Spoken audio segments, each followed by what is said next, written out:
र आजको मिटिङ घनघोर रूपमा भएको छ। हाम्रो स्टोर किपर यता हुनुहुन्छ। फेरि यहाँनिर भारतीय प्रेसिडेन्ट भाइस प्रेसिडेन्ट स्टोर किपरहरुले दिएको छ भनेर अरु चाहिँ हैन, अरुकोमा चाहिँ झन् लाग्दो भार चाहिँ अरुकोमा हुन्छ है। फेरि को मिटिङमा आएको थियो भिडियोले भन्छ है।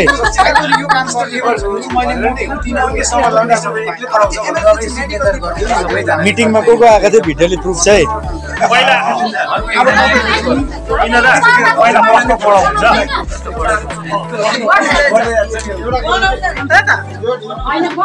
हजुर बढेर के भन्नु छ? म पनि थिएँ मिटिङमा।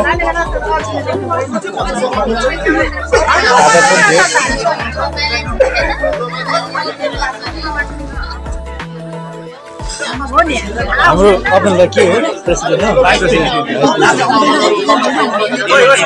पैसा दिन्छु भने पैसा फाइन दिन्छु भन्दा भाइस प्रेसिडेन्ट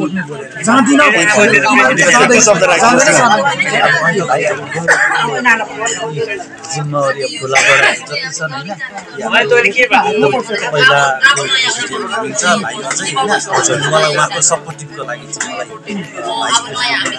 केही छ त्यसको लागि हामी मिलेर चाहिँ सबै मिलेर हामी मात्रै होइन सबै गाउँले मिलेर समाजलाई अघि बढाएर अब समाजको चाहिँ केही उन्नतिको कुराहरू गर्ने भनेर चाहिँ एकदमै राम्रो निश्चय राख्यो। एकदम लेखापढीमा सपोर्ट गर्ने हाम्रो आदरणीय इन्द्र दाजु हुन्छ है, उहाँले धेरै कुराहरू माथि राख्नुहुन्छ। धन्यवाद तपाईँलाई। र यो विषयमा तपाईँ के भन्न चाहनुहुन्छ?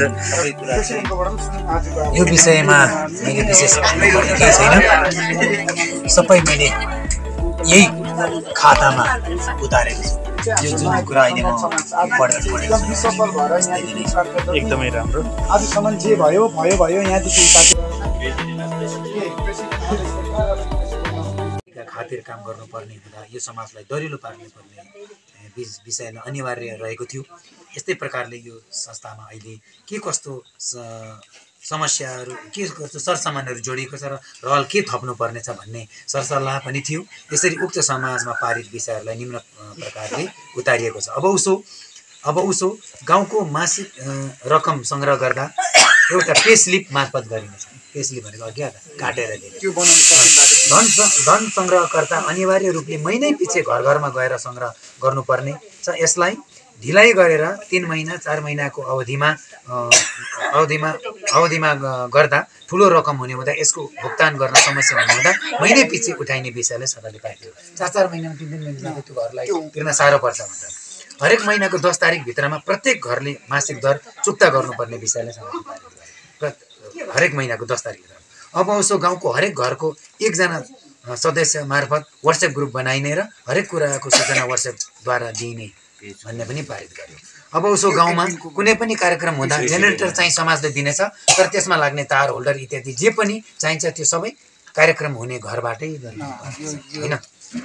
जुन सदस्यगणले सबै महिनाको मासिक रकम भुक्तान गरेका छैनन् उहाँहरूले आउँदो जुलाई 10 तारिक 2025 सम्ममा चुक्ता गर्नुपर्ने कुरालाई सभाले पारित गर्यो। क्या त उब्रेको प्रचार छ नि। सङ्गत समाजले आजको सभामा समाजको अध्यक्ष पुनः अजय शेर्पालाई नै चयन गर्यो भने उपाध्यक्ष अपने ठटाललाई चयन गर्यो।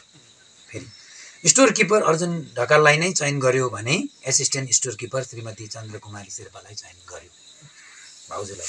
आजको सभाले नयाँ धुरा सङ्गम समाज घर पनि रिपेयरिङ गर्ने निर्णय गर्यो, जो आउँदो अगस्त 2025 मा सुरु गर्ने भन्ने कुरालाई पारित गर्यो।